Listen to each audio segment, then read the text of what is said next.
Good afternoon. Thank you all so much for coming. I'm Barbara Snyder, president of Case Western Reserve University. Oh my God. A little flashback. And you are sitting in our wonderful Inamori International Center for Ethics and Excellence this afternoon. Those of you who don't know about the Inamori Center, we hope you'll take time to find out more about it. It really is a great asset to Case Western Reserve. And we are honored today to welcome the leader of one of our region's most highly regarded global firms, Tim Timken, the chairman of the board of the Timken Company. Everyone in Northeast Ohio, of course, knows the Timken Company. When you say Timken, of course, it's synonymous with bearings, but it also means much more. It means advanced manufacturing, it means global focus, it means community engagement, and of course, it means integrity. Today, Tim Timken is going to speak with us about business ethics and leadership, and it is a topic familiar to him not only through his professional career, but also through the legacies of family members who preceded him. Indeed, one thing that is clear about this company is the way its history powerfully shapes its present and its future. Consider this frequently cited quote from founder Henry Timken: "If you have an idea you think is right, push it to a finish. But above all, don't set your name to anything you will ever have cause to be ashamed of." Starting in 1899 with an original tapered bearing design that improved the turning capability of carriages, Timken has grown into an international manufacturing leader.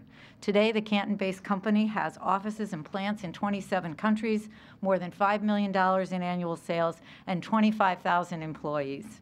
Even in this economy, Timken this week managed to make its way into Forbes magazine's annual Platinum 400. Congratulations, Tim, and to your entire team on that, which, by the way, is also known as America's Best Big Companies.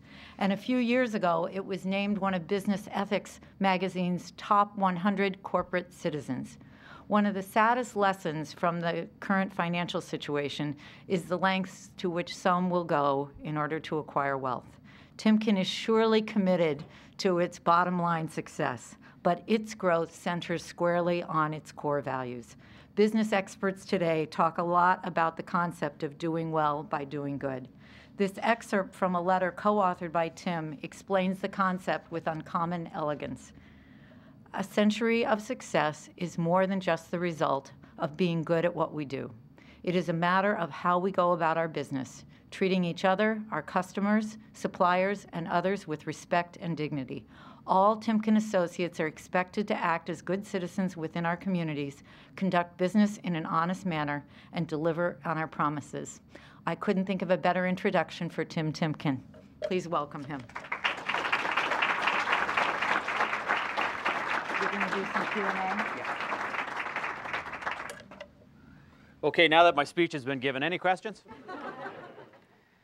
I'd like to thank you for the opportunity joining you today. I've had a chance this afternoon to spend a little bit of time with a number of the deans, and then we had a very interesting roundtable with a number of students who had the opportunity to hear me kind of rattle on for a while, and then we opened it up for questions. And the 40 minutes that we spent together went very, very quick. It was a very engaged group of young people that I think represented your school extremely well and got my juices flowing a little bit for this session this afternoon.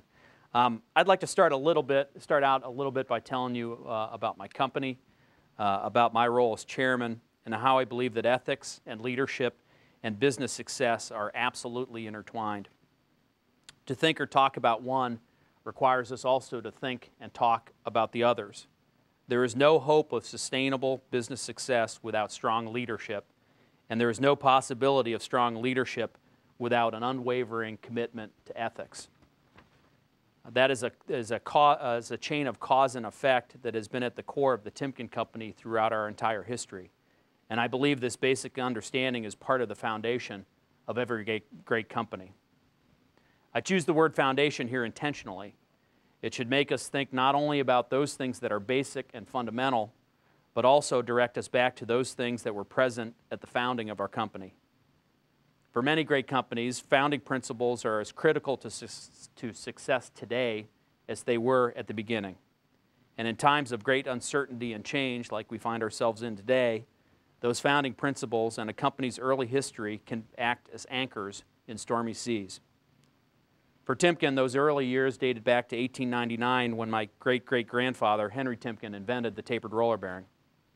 He originally developed his invention to solve the problem of friction that affected the durability and performance of wagons and carriage wheels. But Henry Timken quickly saw the relevance of his design for the horseless carriage. Just 2 years after founding the Timken Roller Bearing Axle Company in St. Louis in 1899, Henry moved the business here to Canton, Ohio, to be closer to the rapidly growing automotive industry that was ringing the Great Lakes at the time, and we have been here ever since. The rest, as they say, is history. The young company grew rapidly as Americans fell in love with the automobile. By 1917, Timken got into the steel business to ensure a steady supply of high-quality alloy steel, which is necessary for the manufacture of quality bearings, and which was in increasingly short supply during the First World War. The company also increased its diversification across several decades, adding new products and services while also expanding into new countries. If you fast forward to the present and you find a company that has continued to adapt itself to a constantly evolving economic environment, heading into territory that might have been difficult to imagine 110 years ago. Following the acquisition of the Torrington Company in 2003, we continued to dramatically extend our portfolio into new industries and new technologies. All are connected to our ability to enable many kinds of machines to improve their operating efficiency and effectiveness by reducing friction and maximizing useful power. We have dramatically extended our presence in many markets, developing new products and services for industries as diverse as wind energy, aerospace, and heavy manufacturing. And we have dramatically increased our global reach, adding our 7th and 8th facilities in Asia in 2008, with our ninth, a wind energy joint venture with a Chinese business partner that's under construction today. We have also transformed the company's operating structure to better focus our resource on attractive growth markets while also optimizing our decision-making and execution across the entire enterprise. These changes enabled Timken to deliver record-setting financial performance in 2008. In fact, after the first nine months, we generated more profit than we had in any full year in our entire history, which is a good thing given the financial disaster that sent world markets spiraling downward in the fourth quarter of last year. Like many other companies worldwide, especially those like Timken that count automotive among their customers, we do not expect 2009 to be a great year.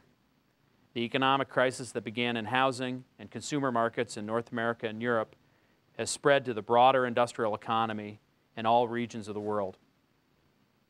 While the emerging economies of China and India are expected to outperform the U.S. and Europe next year, it is clear that they are not immune to the current economic downturn. China in particular sits in a somewhat precarious position as its delicate balance between economics and political stability is threatened.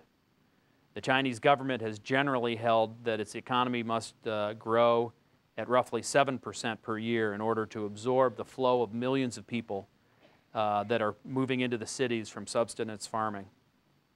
Most estimates today predict roughly 5% growth for the Chinese economy in 2009, prompting the government to adopt a broad range of stimulus programs aimed primarily at employment growth. Much of the spending is targeted at infrastructure, energy, and heavy industry, all areas where Timken has a strong competitive position in the Chinese market. In fact, Timken on a global level is much better positioned today than in the past to weather the current economic storm. While we still have too much of our business tied to the automotive industry and to the most vulnerable of the automotive makers, we have made great progress towards shifting our portfolio in industrial markets where we expect a better performance throughout the economic cycle. We have achieved this shift without incurring excessive levels of debt, keeping our balance sheet strong at times when money is scarce. Much of our success historically and our relatively strong position in the bad economy today is due to a fundamental commitment that we all share at the Timken Company. No matter how much the company or the economic environment around us might change, one thing always remains constant, and that is our deep commitment to our core values. As I think about the important place our values hold in our business, I'm reminded of an experience that I had as we were preparing to roll out our new corporate vision. As part of the process, I believed that it was important for us to reinforce to the associates of the Timken Company that our core values, you see here, ethics and integrity, quality, innovation, and independence, must always remain central to everything that we do. As I was participating in a meeting on the vision rollout, a slide went up in front of the group that had our core values in a random order. I stopped the presentation and made sure that everyone in the room was clear on one point. There was an order to our values, and ethics and integrity must always come first.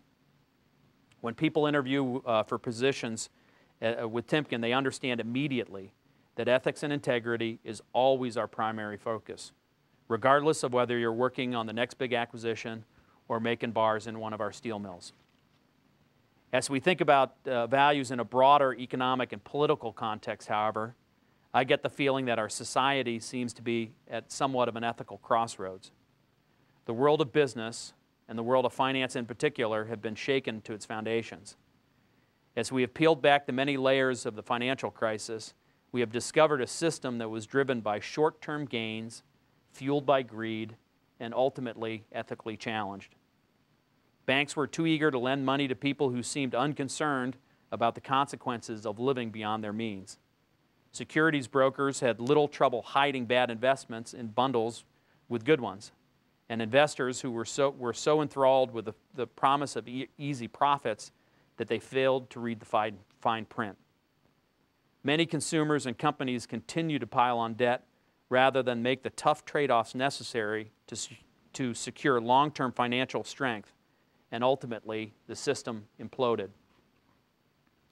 In the midst of all this bad judgment and poor discipline, we seem to be struggling as a society to regain our footing.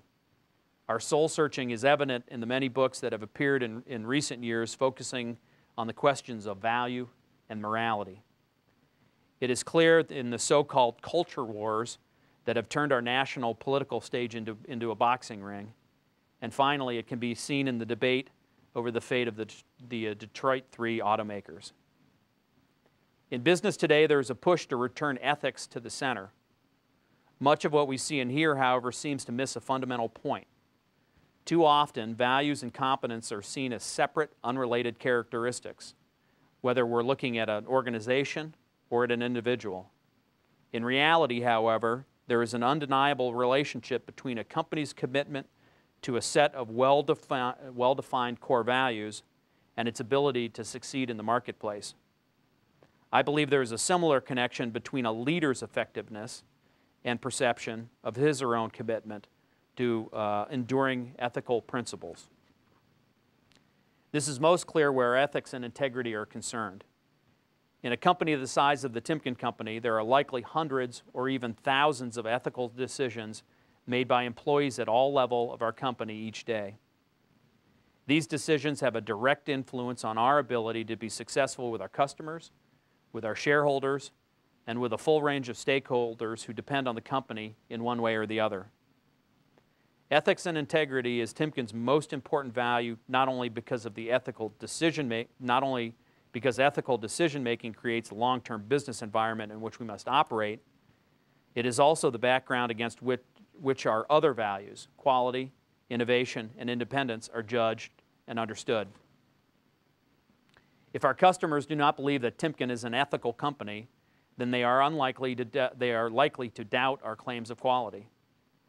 Employees who are not sufficiently grounded in a culture of integrity might not be able to resist taking the shortcuts in the development and testing of new technologies, jeopardizing the company's ability to distinguish itself with technological innovation that delivers value to our customers.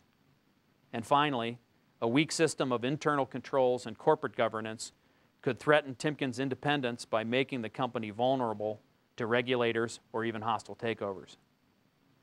As chairman of this company, it is my primary focus to ensure that our values endure and remain at the center of everything that we do.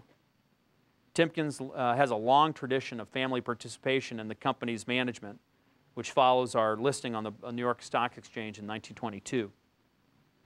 Usually this has taken the form of our current structure, with a family member filling the role of chairman of the board and a non-family executive acting as president and CEO, as Jim Griffith does today.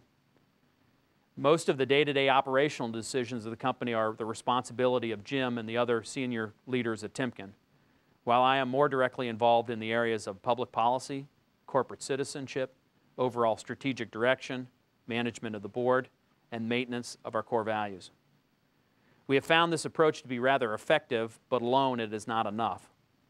Timken has a well-developed program to educate new employees about our core values and the central place they hold in our company. We also require that all managers complete a review of the ethics and integrity standard each year and sign a pledge of compliance.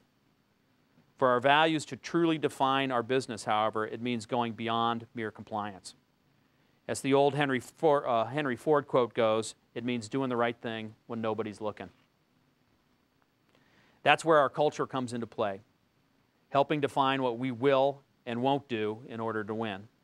As a company, we understand that people will make mistakes, and we work as a community to learn from those mistakes. We do not, however, tolerate willful violation of our commitment to our ethics and integrity. Whether you're working in Timken's new aerospace in Chengdu, China, or at our Faircrest Steel facility in Canton, Ohio, it is clear from day one that adherence to our core values is non-negotiable. If someone believes that they must sometimes compromise their values in order to win the game, that person is better off playing on a different team. For me, this is best captured in the quote that was referenced earlier. At our founding, Henry Timken said, "Above all, don't set your name to anything that you will ever have cause to be ashamed of." Those are words that our people live by. So I'd like to wrap up my comments and open up things for discussion by going back to my assertion at the beginning. Business success is not possible without strong leadership, which in turn is not possible without a firm commitment to ethics and integrity. At Timken, our core values, ethics and integrity, quality, innovation, and independence, are a vital part of everything that we do. They define the way we interact with our employees, with our customers, with our suppliers, and with our shareholders. And ultimately, they shape the way we see the world and they guide us as we make our way through changing times. In fact, they've always been at the center of Timken's business. In this day of increased scrutiny of corporate governance, it is especially reassuring to hold the reins of a company where ethics has always been the first priority. I am convinced that this allegiance to our values is extremely beneficial to our ability to succeed in the future, and ultimately we stand apart from the competition because of the values that we stand for. As we move forward through 2009 and beyond, the Timken Company will continue to be the company that customers around the world turn to for superior levels of value and innovation. And we will continue to be a company that our customers trust and rely on because we keep our values at the center of everything that we do. Thank you very much.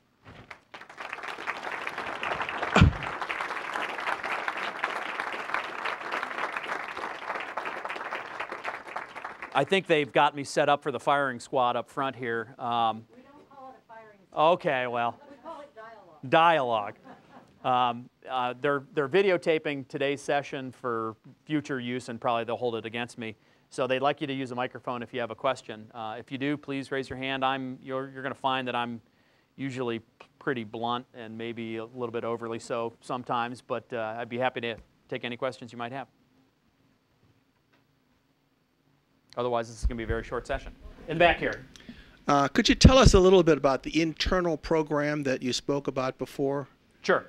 From a ethics training point of view, we've had a very well-defined program, really going back, I'm going to guess 20, 25 years, that all our people are run through. There is a statement of ethics that we require everybody to read and sign off on above a certain level. It has become increasingly important as we grow outside of our traditional markets. So if you look at the bulk of the growth that we've had really in the last 3 to 5 years, it's been in Asia. So we have taken our ethics policy and program and transplanted it directly into Asia, a little bit of cultural tuning, but not much. And so it's integrated in all of our education programs, continuing ed programs. It is pretty comprehensive and one that I think has served us very well in the past. A question up here?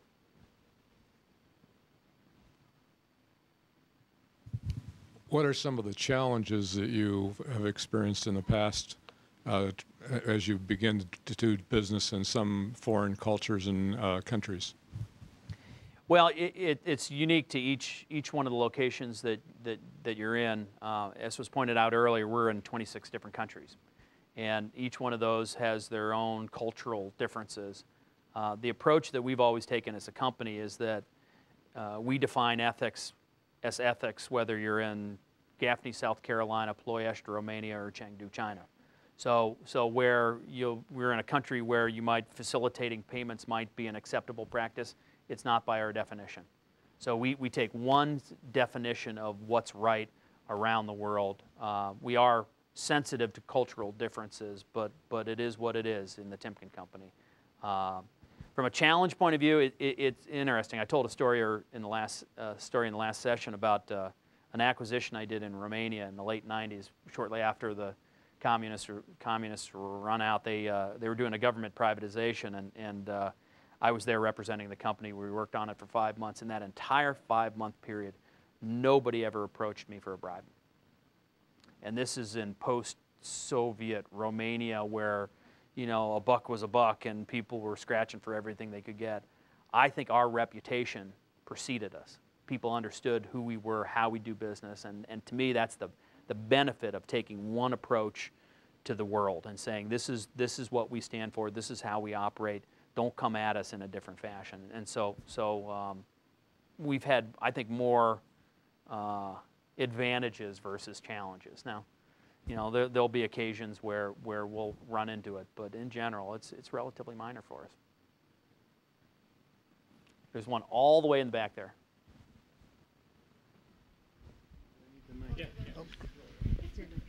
So, excuse me, everything that you're putting in place here seems to me requires a lot of money to support it. There's a cost associated with this.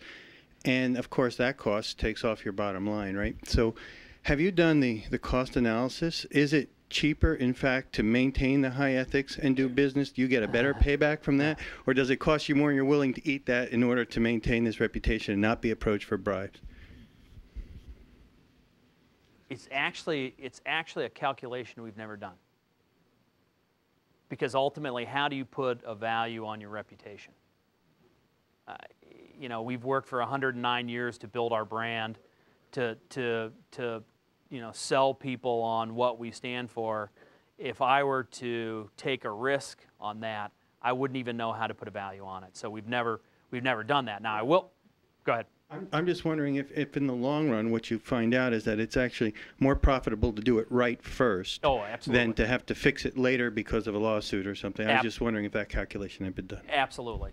Again, when you talk about our brand is the most valuable thing that we do. At the end of the day, my name goes on every product that we send out, every invoice that goes out. All of my guys sitting up here, it's all on their business cards. It's something I take pretty seriously.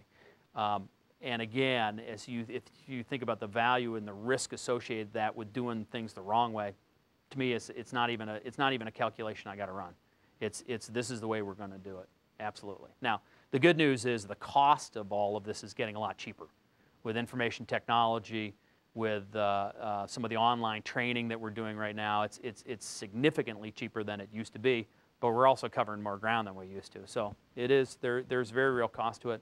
To us, there's a very clear payback, though. Yes, please.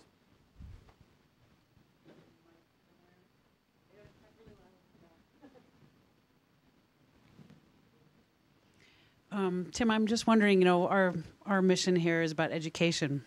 And I wonder if you could maybe reflect a little bit on your upbringing and what you know as your family has grown and also as the company has grown, how these values are either passed passed along to other people, and how over time they may have evolved through discussion or things you've learned in other countries?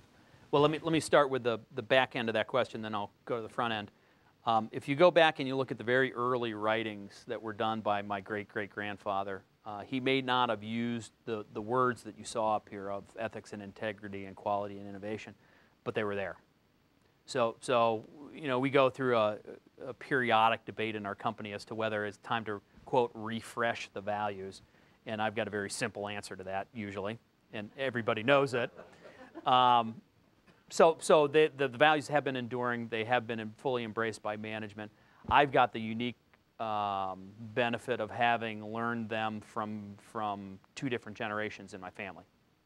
You know, by sitting at my grandfather's dinner table and having him talk about what the company means and what the name means and what the brand means and what our commitment means. And then obviously I got to see both my father and my uncle live it every day firsthand while I was working with them. And so I've got a pretty unique perspective on this.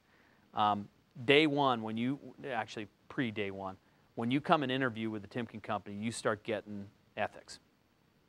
You know, I go and I talk to probably a large chunk of the people who actually end up getting hired by our company, and I go in and I talk to them about values, and I say, this is what the company believes in. If you don't believe in it, don't come here. There are plenty of other places you can go work. You can go work at Enron. Don't come work here. And so you get it from pre-day one. The day you sign on, you know, you're signing the compliance forms. I mean, people in our culture understand how seriously we take this. And so it is a constant drumbeat of communication about what this means. The challenge, as I pointed out earlier, is that we're bringing on a whole bunch more people than we would have in a given year. You know, by bringing up 3 plants in Asia, by, you know, if you look at our footprint in our Shanghai office right now, I think the average tenure is 16 months.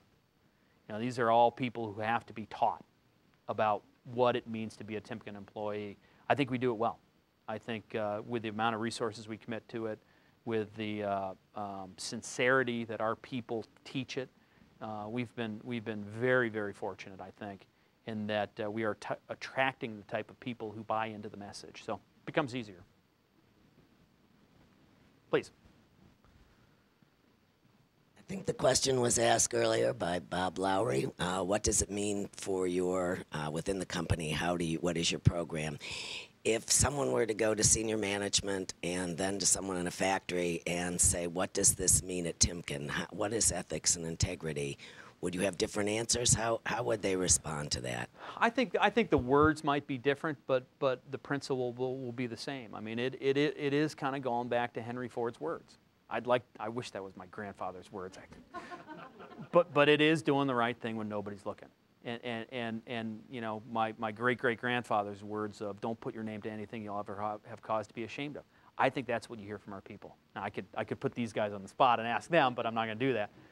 But I think we've done a very good job in instilling that sense of the principle into people. They might use different words on it, but I think you'd hear it in spades from not only our senior management, but on down the line.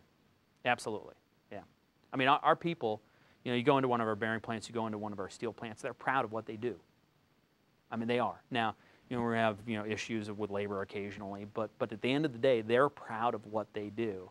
And to me, that means they've embraced the values, the sense of the values, and sure, they may not be able to use the exact words, but they feel it every day.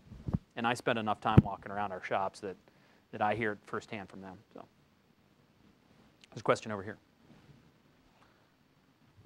Tim, in your remarks, you talked about the current economic crisis and kind of, you know, some of the greed and poor decision making that led to some of the crisis.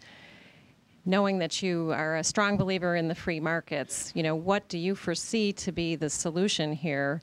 You know, likely regulation is coming, but what would you offer instead of increased regulation? How would we see that this might not happen again? Yeah. I hope I didn't offend any bankers in the room earlier, by the just kind of the most obvious example that I could reach for. I am a free market capitalist. I mean, I always have been. I think I will probably die that way. Unfortunately, I think in light of the political environment we're in today, we're going to have to swallow a little bit of castor oil. And that's going to mean probably some more oversight. That's probably going to mean a little bit more big government. I hope that our folks in Washington are realistic about it. Because at the end of the day, you know, if you look at managed economies, they usually don't work for the long term. The markets do. So, I mean, coming out of this, I hope we see a balance of, you know, making sure that the market's honest, but letting the market make money for all of us. And so I'm not confident that's going to happen. I think, having listened to Barney Frank and Chris Dodd and some of these other kind of guys, I think we're going to go so far over the edge that we're going to wake up 4 years from now and say it's time to pull back. You know, I think we might have gone too far, but I think that's a little bit of the consequences of a bunch of people making bad decisions. You know, it's unfortunate, really, and you know, everybody's been kind of pointing fingers in the last 12 months or so about who's to blame. Everybody's to blame. You know, the root of this thing goes back to the 70s, and so to blame it on one administration versus the other versus the regulators, you know, the market got ahead of itself. Everybody thought that 25% annual market returns was something that they should expect. And you know, sure enough, the financial guys found a way to give it to them. And at the end of the day, it was smoke and mirrors. And so we'll go through a period of time. We'll lash ourselves about how bad we are and everything else. And we'll go ahead and we'll do a lot of regulation. And then at the end of the day, I hope the markets kind of bring us back around and say, this is how you do business. So that's my personal opinion, not a company position. Yeah.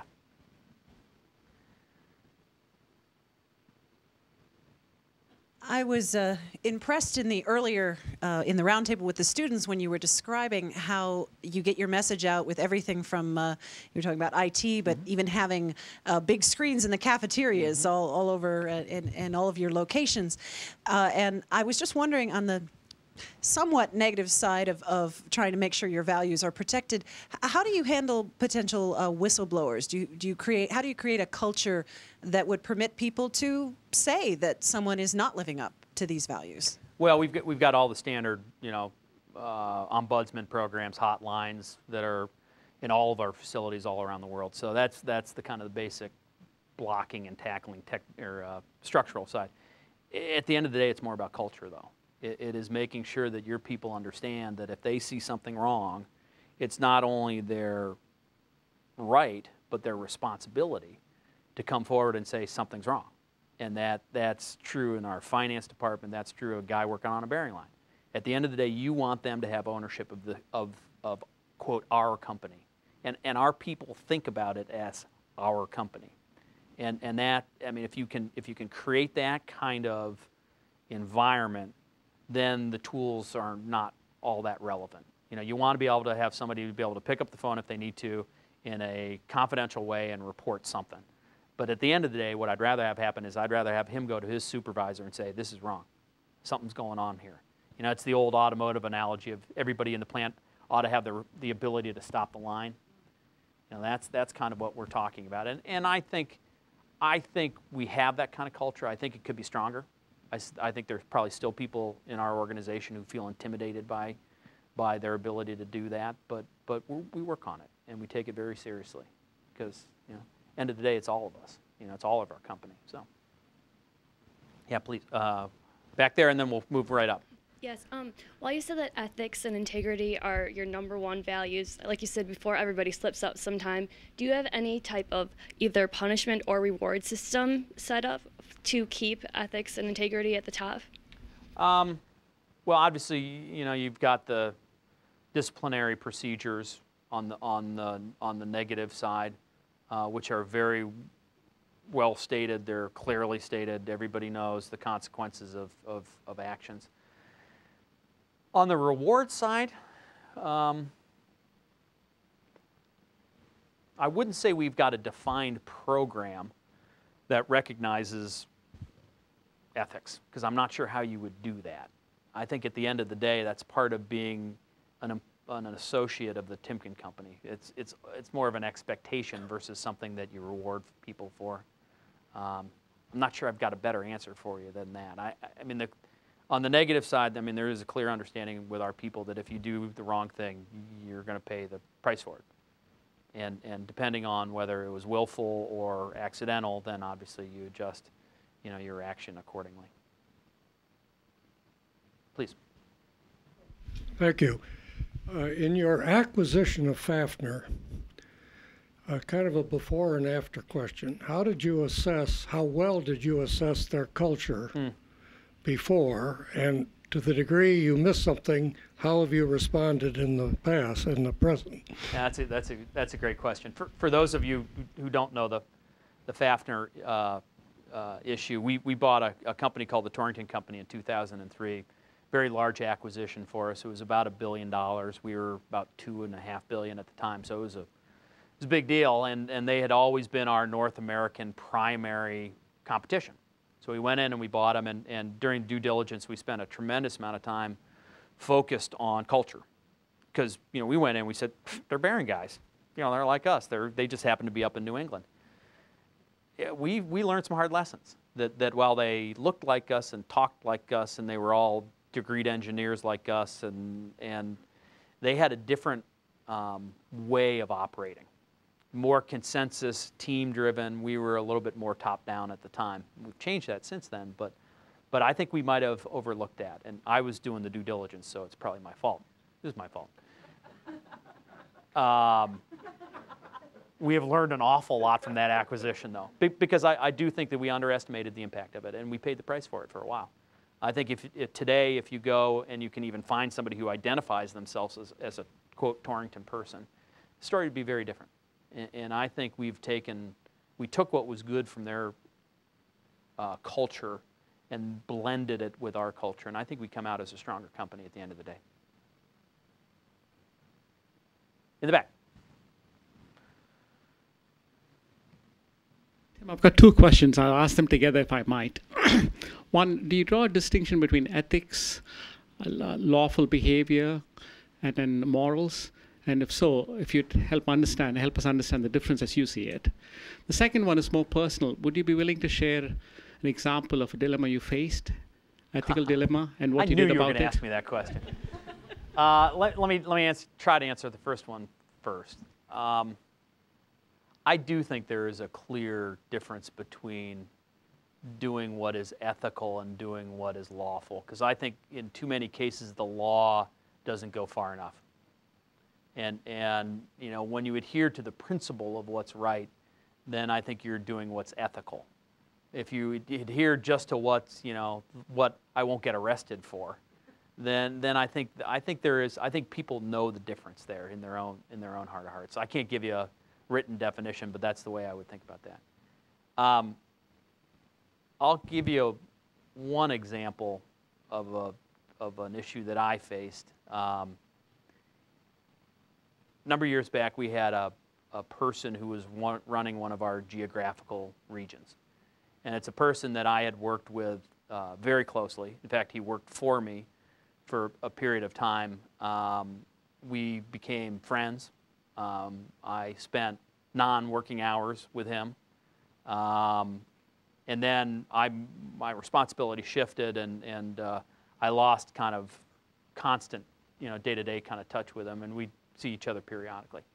Not long after that, it turned out that after I kind of left the scene there, he began to have some personal problems, began to do some things with company funds that were not appropriate, that ultimately got him into a lot of trouble. My dilemma, if you want to look at it that way, was whether to intervene. And again, this is a guy I'd worked very, very closely with. And at the end of the day, you can't. You make sure he's treated fairly. You make sure he's given the opportunity to explain his behavior. In this particular case, the facts were clear that this was a problem. And so, my ultimate dilemma was whether to step in or not, and I decided not to. Because you can't. Because if people see me, intervening for a friend, well then, what message am I sending there? That it's not important if you know me, and that's not something our culture can sustain. And so ultimately, I had to make the tough call there, and it was a tough call because I really like the guy, and fortunately he's landed reasonably well, and he's off on another life. But that was a tough one for me. That's pretty somber, though. I should have. Although I'm not sure how you tell an uplifting moral challenge story. But other questions? One in the back. What's your retention of employees compared to other comparable companies? Do people tend to like this and hang in there with you? How many years you got? 40? Norm? 30? You're a new guy. 34. Our retention rate is very, well, one, it varies by region. Obviously in Asia, you see a higher turnover level. I think we've got ours down to about 15% now. Does that sound about right, guys?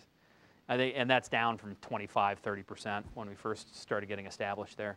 Our turnover rate in the U.S. is extremely low, maybe a little bit too low. So people tend to hire in and stay for quite a long time, which is good. I mean, to me, that's a value.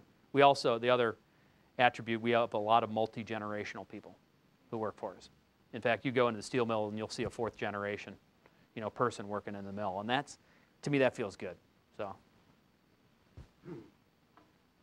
I've been retired for 6 years. I'm here today.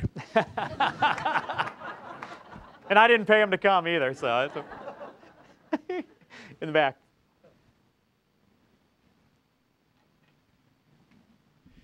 Do you see the higher education as needing to do more in the direction of ethics, or are we doing it just right?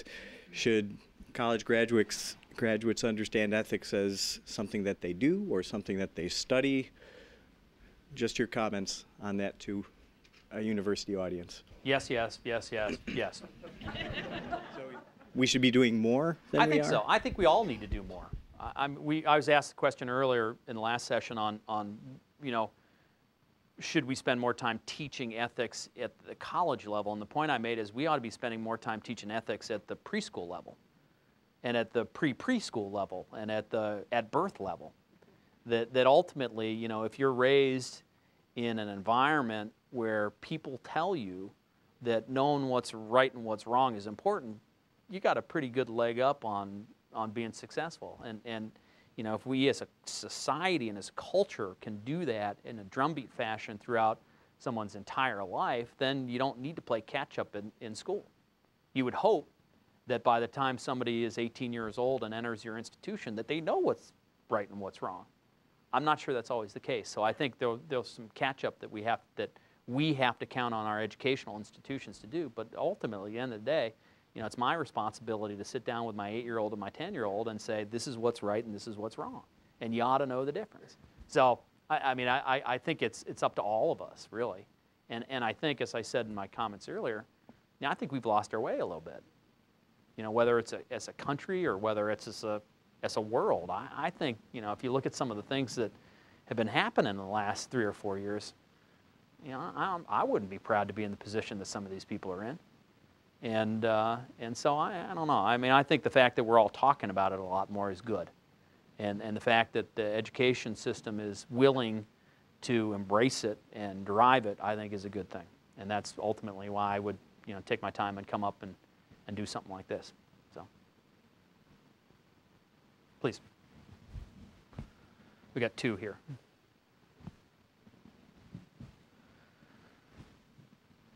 Speaking of losing our way, I was actually getting back to the free market comments that you made. I really liked your answer to that question, but I was discouraged by your prognostication for the near future. Yeah. And I wonder if you feel, as a corporate leader at the highest levels, that there's any greater ethical obligation to resist this government intervention, and perhaps if there's a club to kick these people, out that are going to Washington for handouts, looking for money.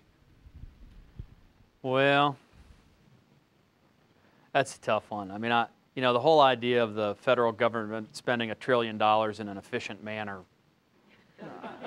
I spent enough time in Washington to know that these guys have a hard time balancing their own office budgets. The idea that you're going to give them a checkbook with that much cash in it just scares the heck out of me. unfortunately, I'm not sure, given the environment that we're in today, that there are enough brave people in Washington who would stand up and say, no, let the markets work. I mean, there are a few, and they're quickly discredited. And given the momentum that the new incoming administration has built up, I think they're going to get a lot of leeway to do this, which is good and bad. I was on a call of an industry association, and they were talking about, well, should we go after funds from the bailout package? And I said, well, have we decided the bailout package is a good thing? And it got quiet on the phone because everybody just expects it's going to happen. So you might as well be the first pig at the trough. And unfortunately, I think that's the environment that we're going to be in. I spent a lot of time down there talking to my congressmen and my senators saying, why are you guys doing this? You know this isn't going to end well. And they're all, is what it is. So we'll see. We'll see. You know, the only good news is the Chinese are spending $500 billion too, so hopefully it will have an effect. So there was another question. Yep. Tim, I was going to ask you about your family foundation as well. I think this is an interesting, I don't know if everyone is aware as much as they are of the Timken Company, of the foundation. And I think especially for the Inamori International Center for Ethics, it's interesting because the mission of looking at the international issues, the global issues that we're all trying to deal with, I think a lot of that work is being handled by foundations like your family foundation. Has been in place for a long time as a global entity. Right. So I just wonder if you could share a little bit about what that's been. We, back, 50, 60 years ago, my family members took company stock that they owned and put it into a family foundation that was meant to benefit the people who live in the communities in which the company operates. So it's a relatively sizable foundation that distributes 10 to 12 million a year in all of our plant communities. So at the beginning of the year, I go and I sit down and I say, okay, well, here's the allocation. I'm going to give $500,000 to Romania. Find a way to spend it. And fortunately, you know, we've got very good people in all of these communities. Generally, our plant managers, sometimes our OA people who help us. So while the foundation is an independent entity from the company, operates independently of it, we get to leverage the smart people that we have working all around the world. We target heavy investments, mostly capital investments, heavy into education, healthcare, and the arts. Those have tended to be the buckets that we support. Obviously, education is a big piece of that for us, and it's part of the reason we're here as well. I tell you, it's one of the best parts about my job is doing grants. You know, it's fun to walk into an emergency room in Ploiești, Romania, and hand them a check for $50,000 and come back a year later and see all the children that were born in that hospital instead of died. You know, that's, to me, I mean, you can't get any better than that. And so that is one of the advantages that I think my forefathers set us up with.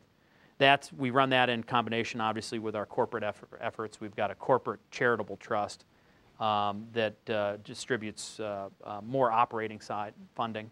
And then, obviously, we encourage all 25,000 of our people to volunteer in their communities. So it's a pretty broad-based approach. I've got a new person heading it for me right now who's doing just a stellar job. She's really put some structure to it, because before, all this stuff lived in my dad's head, and when he retired, a lot of it went with him in his head. And for those of you who know my father, he did a great job with it, but it wasn't always necessarily as structured as it could have been. So that's what we're about from a foundation point of view. So. Other questions? Oh, I'm sorry. God, forgot to ask the boss. Tim, you've talked a lot about the ways in which you've worked within the company to get those values throughout your 27,000 employees in all those different countries. As the chairman of a $5 billion business, you have a lot of clout in the business community as well, and clearly you set a great example. Do you think that it affects your business relationships? Do you, for example, look for this when you choose suppliers? Do you want the companies with which you do business to live by those same values? And if you do, how do you make sure that that is happening when you're deciding about who to give a contract to? No, that's a great question, and really it's it's not only on the supply side, it's on the customer side. You know, we choose our customers. We choose customers who understand our value and will recognize us for that value. And part of that value is operating in a manner that is above board, that is ethical. And so from a supply chain point of view, we obviously have a very rigorous supplier certification process that we put people through, and it looks at their financial health, and it looks at their quality systems, and it looks at everything. But at the end of the day, it's looking across the table at the person saying, do I trust him? And so our supply chain people spend an awful lot of time doing that. For our larger suppliers, it's me looking across the table at them. I've got a Japanese supplier who we have known for 20 years now, family company, and I know the guy. You know, I have the relationship with the generation that's running the thing. So that, I mean, we do that. The customer side is an interesting one, and ultimately that's a little bit of what has pushed us away from automotive, because I think the automotive industry to a certain extent has lost their way. They entered a period of time where they thought that they could make their money on the backs of their suppliers, and that's not the kind of relationship that we can create value in long term. So that's, you know, that you obviously see that showing up in our portfolio management. I try to do it in the overall business community as well. When I go sit down at the Ohio Business Roundtable, or if I was the chairman of the American Iron and Steel Institute, or I sit on the National Association of Manufacturers Board. I mean, those are all times where your ethics, your reputation position you within those groups. So, I mean, there's an impact there as well. So, it's important across the board. So, yep. Well, Tim, thank you for coming. No, thank you. Absolutely. Thank you very much.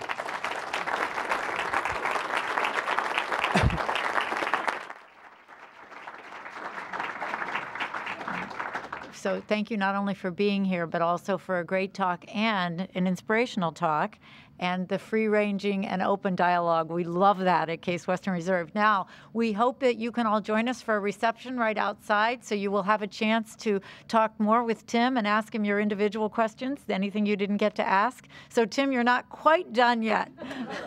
But if we please join us for that. And again, let's end with thanking Tim again for coming today and for engaging with us in this very important conversation.